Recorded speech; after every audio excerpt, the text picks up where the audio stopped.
মহিষাসুর। হে মহাকাল, দেবতারা সাবধান, সংহারে সে প্রহর। নয় আতুর মহিষাসুর, আমি মহিষাসুর, আমি কেড়ে নেব স্বর্গ। আমি দেব পঞ্চ করিব ধ্বংস, আমিব চূর্য। আমি মহিষাসুর।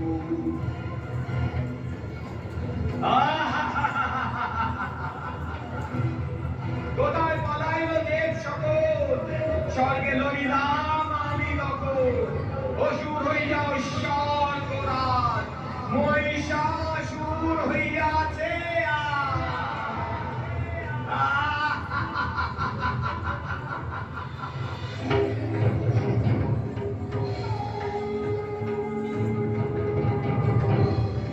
মহিষাসুরের উৎপীড়নে দেবতারা স্বর্গ থেকে বিতাড়িত। ত্রিলোকের ত্রাহি ত্রাহি রব অসুরাধিপতি মহিষাসুরের অত্যাচার থেকে সমগ্র জগৎকে রক্ষা করার জন্য সমস্ত দেবতাদের তেজ রাশি থেকে আবির্ভূতা হলেন দেব